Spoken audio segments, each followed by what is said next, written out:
Good evening, ladies and gentlemen. It gives me so much pleasure to welcome all of you on behalf of India Habitat Center and Professor Benoy K. Behl. Today's talk is the 47th in his monthly series, Glimpses of Culture. Over the past 4 decades, art historian, filmmaker, and photographer Benoy K. Behl has repeatedly traveled to all corners of India and through the many countries of Asia to document art and cultural heritage. In fact, the Limca Book of Records, for its last 20 years, used to give him the record for being the most traveled art historian every year. The breadth of his vast coverage has given a new perspective to the understanding of Indian cultural history. Phenomena which sometimes may have appeared isolated or comparatively unexplained are often better understood and seen in their true cultural context through his broad ranging vision and documentation. Often, he may take us to a well known site, but in our journey with him, we see it against a broad backdrop. The film which he shares with us today, Grandeur of the Lord, is about the beautiful Chola temples which are jewels of the art history of Tamil Nadu. In his repeated travels across India, Behl has visited the Chola temples of Tamil Nadu many times over the past 35 years. In fact, in 1992, he also clearly photographed for the first time the 10th century murals in the dark inner ambulatory of the Brihadishwara temple at Thanjavur and revealed them to the world. Ladies and gentlemen, Professor Benoy K. Behl will speak to us about the grandeur of the Lord, Chola temples. I thank you for your attention and hand the floor over to him.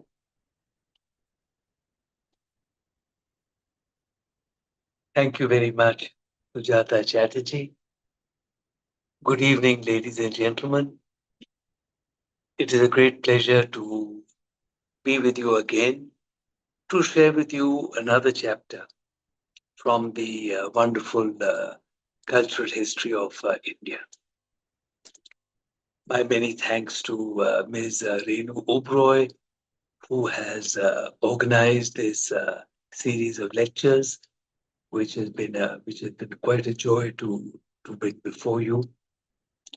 India Habitat Center, I'm very grateful to them for the past 27 years. India Habitat Center has very kindly collaborated with me to bring forward the magnificent cultural history of India.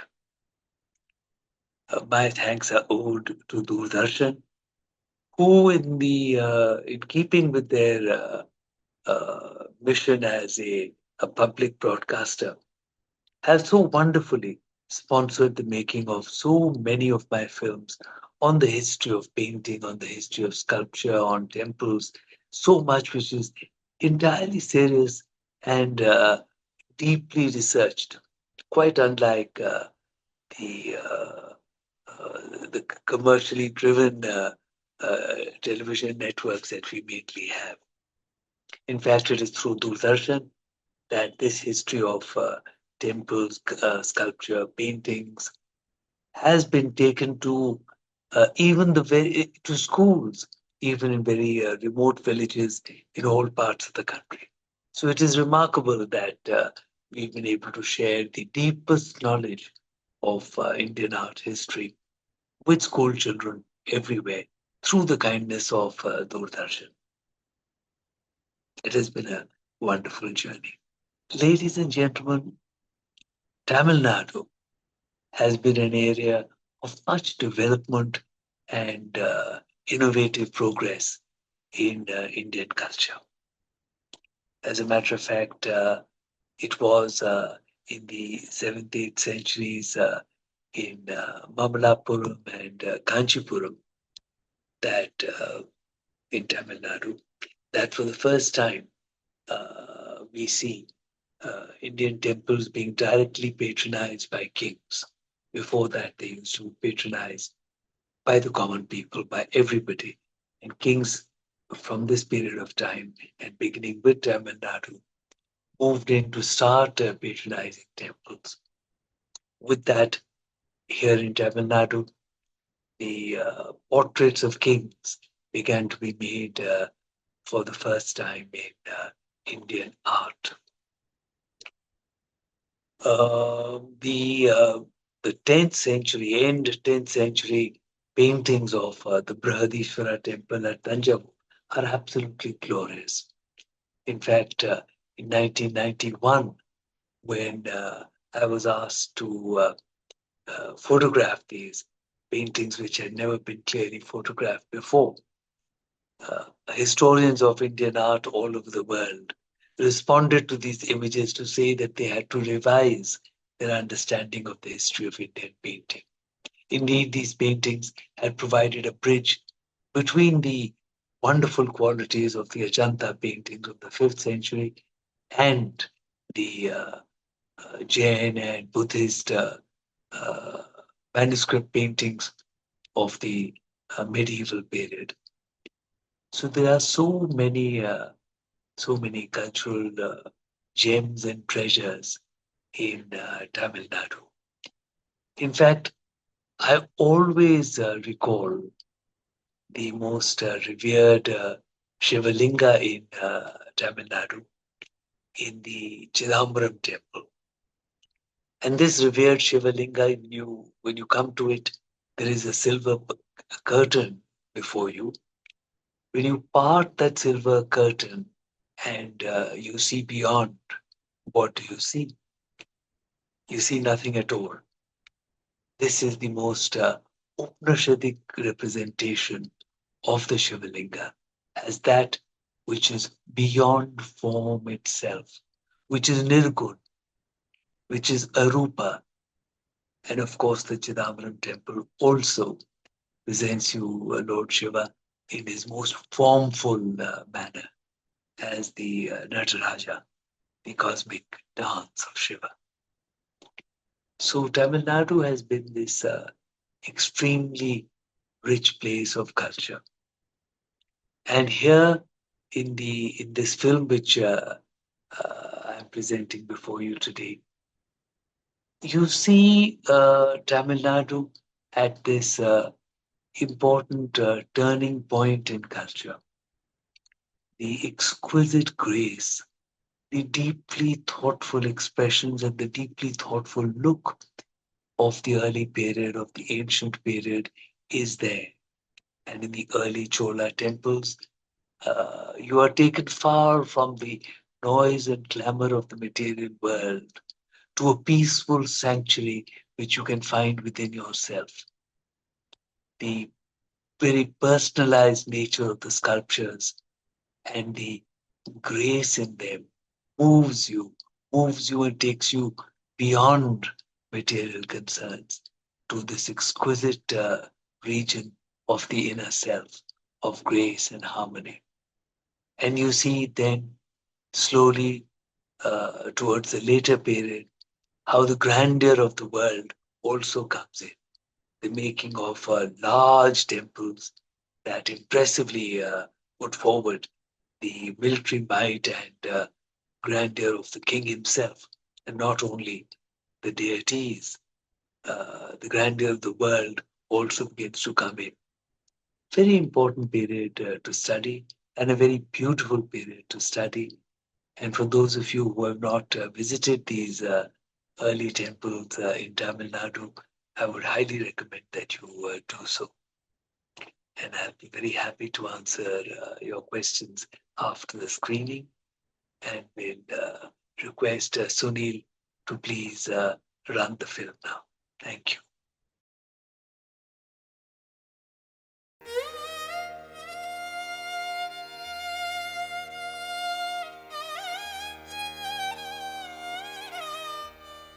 By the 8th century, the form of the South Indian temple had fully evolved in Tamil Nadu.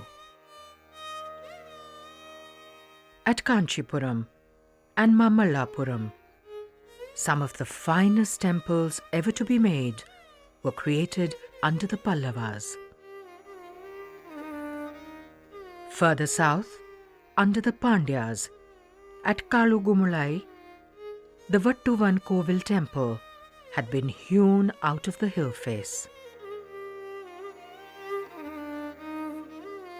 The sculptures on the temple were carved in fine detail in a naturalistic style. The hard stone was transformed to appear as soft flesh, with the breath of life within. In about 850 AD, a Chola chieftain named Vijayalaya took control of Tanjavur and ushered in an era of unsurpassed prosperity and grandeur in Tamil Nadu. The largest and most impressive temples of South India were made under the Cholas. At Narthamalai, located on top of a hill, amidst the great beauty of nature, is a 9th century temple. An inscription names it as the Vijayalaya Cholishvara temple. It may have been made under Vijayalaya Chola or by the Muttaraya chieftains before his rule. The temple is dedicated to Shiva and faces west.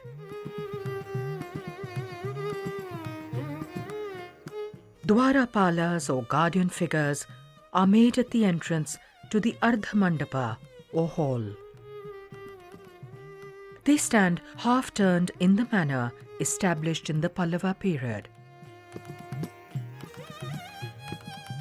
One hand displays the gesture of Vismaya or wonder. Indeed, it is a sense of wonder which fills the art of this period. The temples are made with a jewel-like perfection.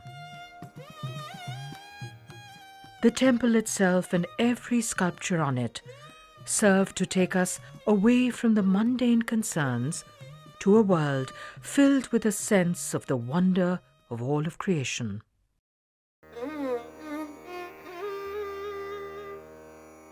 A temple which marks the extraordinary quality of early Chola sculpture is the Brahma Purishvara at Pullamangai.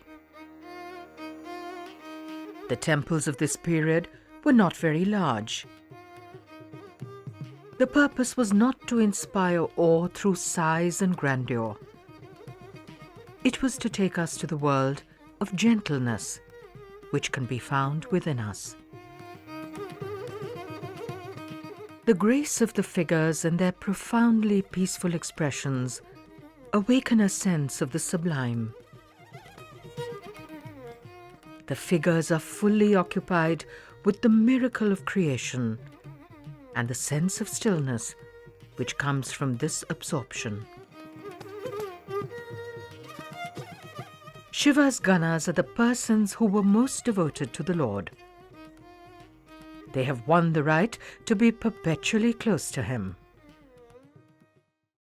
The dwarfs that are represented in temples are the souls of the individuals who were greatly devoted to their Lord, and they have come nearer to God, and they have achieved the state where they will remain always in the company of the God, and they are happy, dancing, singing, and that is the reflection of the human aspiration and human soul which has reached the status of divinity.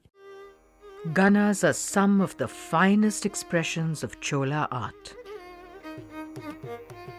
In Indian art, the entire range of emotions and human life is given a place, be it glee, sorrow, or mischief.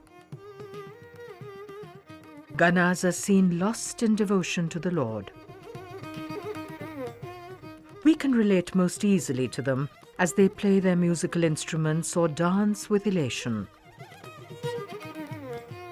When beings are so enraptured, Can they be at all troubled by petty material concerns? The temple presents the path towards a bliss which knows no end.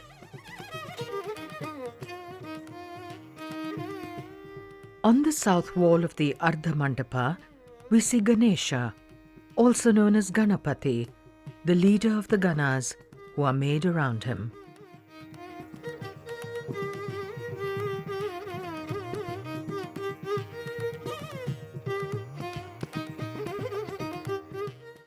A central motive in Indian art is the human figure riding on a vyala or leogryph.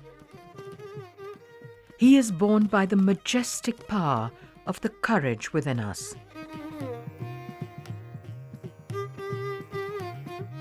Every part of the temple wall is dressed.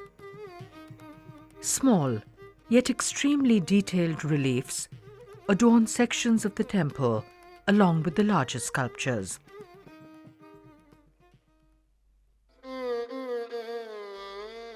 Mover Coil, the two remaining out of 3 Shiva temples at Kodambalur, strike the perfect balance between a dignified majesty of the spirit and the joy contained in it. The temple is an embodiment of the divine in each of us. In the Garbha Griha, or womb chamber, we are born again in knowledge of the formless eternal. Through niches in the wall of the temple, the deity is made visible in different forms to the devotee. Through these images, the divine is given a personality which the worshipper can relate to. The deity is made human, yet always filled with a luminosity which awakens the finest within us. How can something as material as a piece of carved stone suggest or evoke something that in its essence is beyond materiality, transcends materiality, and yet the Indian sculptors at their greatest have found ways to suggest these very profound spiritual and religious and intellectual ideas through the human body and through their sculptural genius. Shiva dances on the demon of forgetfulness. In Indic belief, our ignorance is the forgetting of the truth, which can so easily be found again within us. The sculptures, which are the outward manifestations of the deity within, do not teach us anything new. They raise us upwards through our response to their beauty and grace.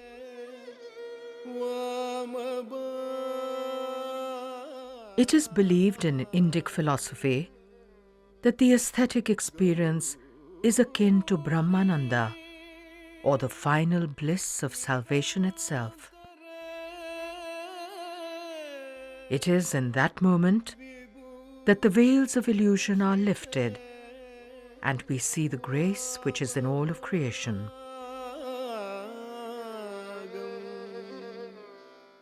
It is also believed that each moment of the experience of beauty leaves us just a little richer than before. Each time we are able to see the grace which is ever present, we become more capable of perceiving it again. Till finally, we may lose ourselves completely in the divine which pervades all that there is.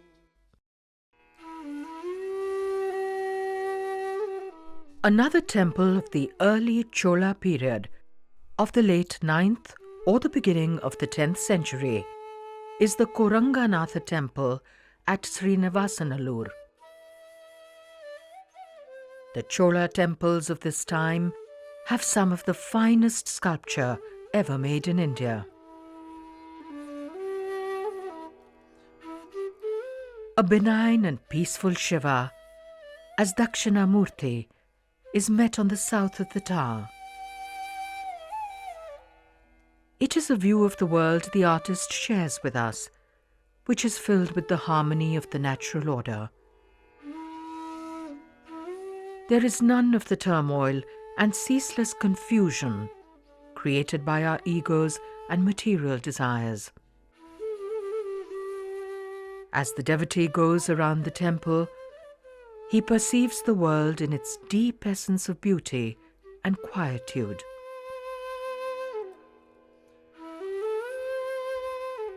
Across more than a millennium, the artists strike chords which resonate within us and transport us to a gentle realm where Shiva has placed his foot firmly on the demon of forgetfulness. All the creatures of the world, big and small, are filled with the same divinity. Can there be a better aim than to lose oneself in the adoration of divinity, in the appreciation of the glory around us? As with other early Chola temples, the Koranganatha strikes a fine balance. Size and grandeur do not overwhelm the intimate feeling of the temple and its sculpture.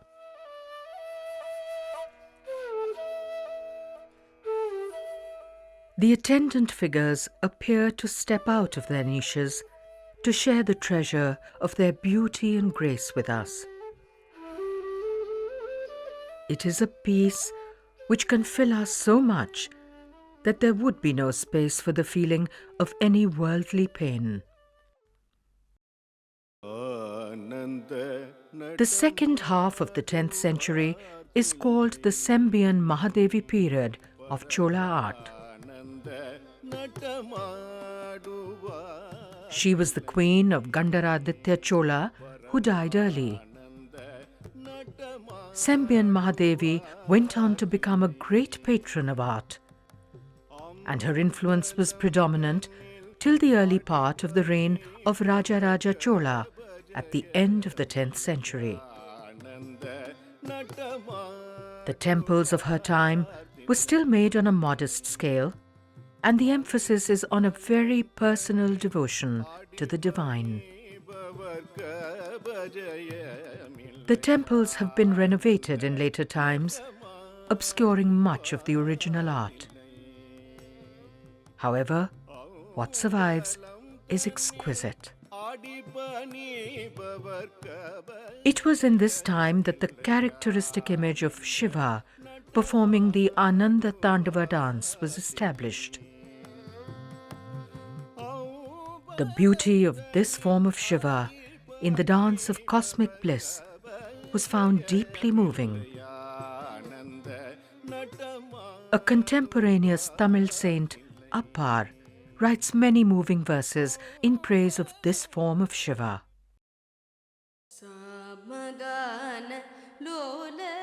In the beginning of the 11th century, we see a dramatic change of emphasis and scale in temple building. The art of ancient India had been patronized by the people. The sculptures and stupa railings of early times were sponsored by fishermen, farmers, shopkeepers, housewives, monks and nuns. The themes were the eternal ones, and ephemeral personalities were not usually depicted in ancient Indian art. By the 8th century, kings had begun to directly patronize temples and their art. Under the Pallavas, portraits of kings had begun to appear.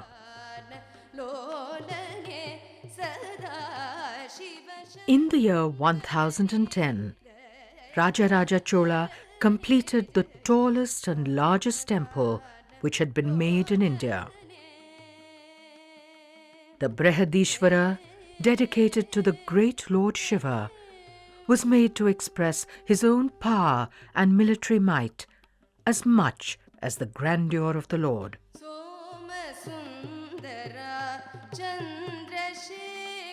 The temple is 5 times the size of previous Chola ones, and its Vimana or tower stands 216 feet tall. Its monolithic stupi or crowning element weighs 80 tons, and it is believed that an earthen ramp 6 kilometers long was made to take it up to its position. Raja had greatly expanded his empire in all directions, including to the island of Sri Lanka. The temple was made to celebrate his achievements. Raja gave generous endowments of land and finances to run the large administration of the temple. We see here the beginnings of the temple as a great center of the cultural activities of the community. 400 dancers were brought from 91 temples all over the empire to dance in the temple complex. Great entrance gopurams were made. These paved the way for the later development of entrance gateways as the predominant architectural feature of Tamil temples. The Dwarapalas made here lack the sense of spontaneous movement seen in earlier Chola and Pallava art. There are 2 levels of niches made around the Vimana. The lower tier mainly contains representations of Shiva, including several dancing icons. The upper tier presents many images of Shiva as Tripurantaka, the form in which he destroys the forts of 3 demons with a single arrow. This image may have been favored by Raja as a symbol of his military might. The figures are less naturalistic in their poses and expressions. The projection of grandeur and the scale of the temple appear to have overtaken the personal feeling and the importance of sculpture. On the walls of a dark ambulatory around the sanctum are made the only large surviving body of Hindu murals of this period. In their vast scale and in their themes, they express the grandeur of the Lord. Raja's son, Rajendra I, extended the Chola Empire even further. He also made the first victorious campaign of a southern ruler into North India. Holy water was brought back from the river Ganga, and a new capital was founded near Thanjavur. It was named Gangaikonda Cholapuram, the city of the Chola who had captured the Ganga. He followed the example set by his father and made a temple on a vast scale in his new capital. This was also dedicated to Brihadishvara, the great Lord Shiva. It is, however, not as tall as the earlier temple. The Vimana has an unusual concave shape. Numerous niches made around the Vimana house a large number of iconic sculptures. Among the finest is of Shiva conferring grace on Chandesha, a great devotee of the Lord. It has been suggested that this depiction has a double meaning, relating to Shiva's blessings to Rajendra I.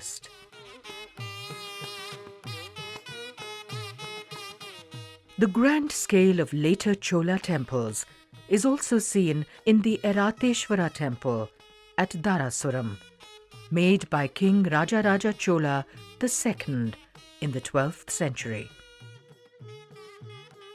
It is a magnificent structure which brings alive a period of regal splendor. By the 13th century, the power of the Cholas declined. Memories linger still of the 4 centuries of their rule. This was a flourishing time of a great and sophisticated culture in Tamil Nadu. The finest temples were made. Sculpture was created which took the devotee to the deepest realms of the peace to be found within.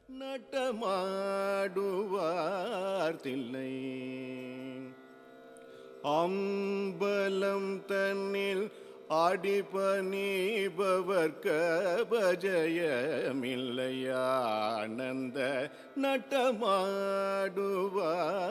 Thillai அம்பலம் தன்னில் ஆடிபணிபவர்க்க பஜயமில்லையானந்த நட்டமாடுவார் Thillai.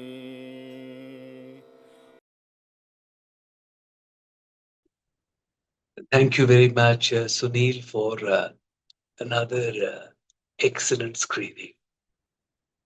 My many thanks also to Sujata Chatterji, who makes it possible for me to do all that I do. And ladies and gentlemen, how wonderful to go for some time into a world away from material concerns, to go into a world inhabited by the graceful, beautiful sculptures of particularly of early Chola times.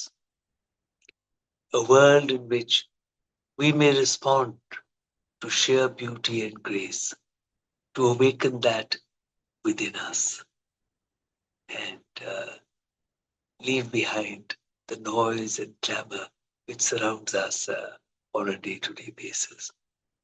And it is so good to see that in early times, the people were concerned not only with expanding their empires and creating a great economic prosperity, but this was also used to create harmony and peace within.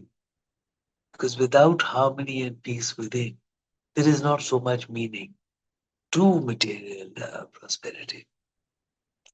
And I would be very happy to answer your questions.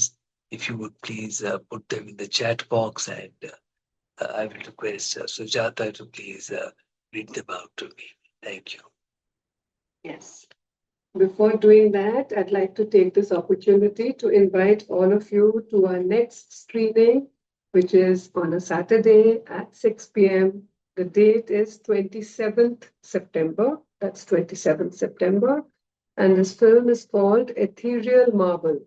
It is about some of the temples in Gujarat and Rajasthan in the 2nd millennium.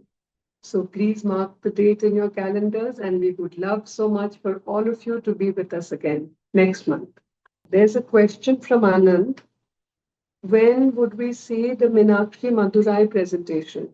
Anand, I'm so happy that you would like to see that. We will have to check. We had shown it a few years ago, but that was a long time back, and we can reschedule it. And the Meenakshi temple is always a wonderful place to visit again. So we will keep you informed and look forward to showing that to you. Thank you. There's a comment from someone whose name is not there, so I can't identify them. Benoy is the greatest ambassador of Indian temple sculpture. He deserves recognition like a Padma Vibhushan. Well, extremely kind of you to think so. And it is these temples which are so beautiful. It is the philosophy underlying the temple which is so beautiful. It is not only their material construction and the sculptures, but it is the process of thought which is behind these, which is so beautiful. It is that which needs to be highlighted again and again. People like myself are just ephemeral beings who come and go. We don't really matter so much. But the philosophy, the thought process, which helps us to realize that there is something more in life that makes life joyous, that makes life worth the living, and gives meaning to all that we do. Indeed, that should be highlighted again and again. Nevertheless, I'm so grateful to you for your kindness and generosity. Thank you. Himangi Apte, can you summarize distinguishing Chola architectural features which can be easily identified? You see the development of the temples, the coming of the high towers, and here in later Chola times, you see the development of the very high gopurams or gateways, which will become even more predominant in the Nayak times to follow. So it is a continuous and very fluid evolution coming from the Pallava times and Pandya times into the early Chola period and the later Chola period, and then going into the Vijayanagar period, and then into the Nayak period. So it is best that these are all seen together and with their development. I think you have been with us on other occasions when we have shown other periods of temples, and we will show them again.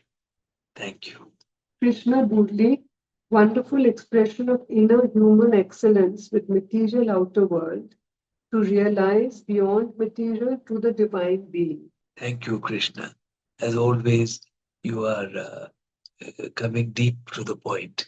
Yes, it is the it is the challenge always of using the material world to take us to that which is beyond the material world, to that which is spiritual, that which is beyond all this, and yet all that we have to work with is the material stone and the material temples before us.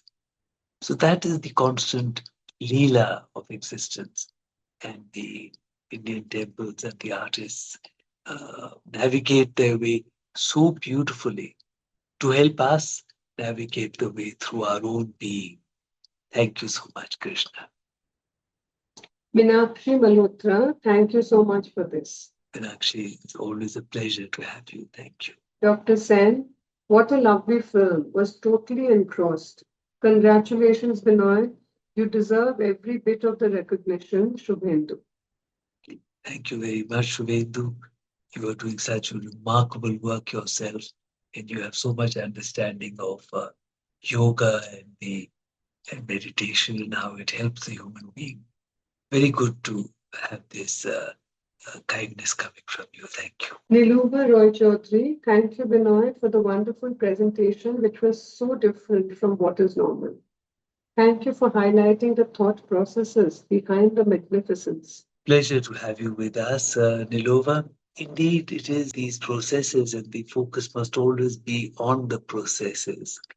We spend a lot of time, which we should, to conserve the material structures and art which is left behind.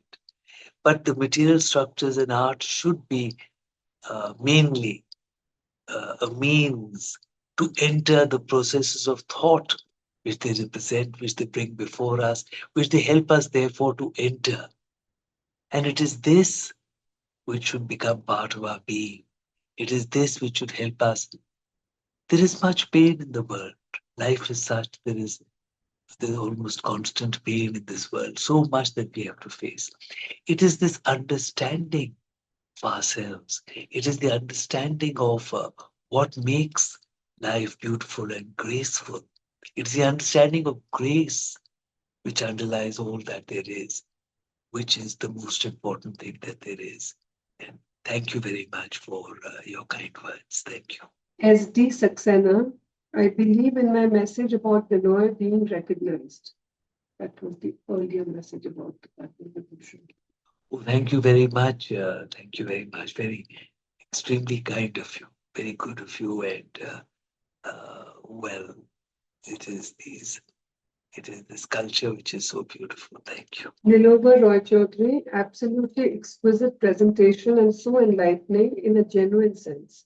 Again, thank you. I must admit that it is always my pleasure to talk about these things and share them. It is for me also a reliving of these eternal beauties and truth.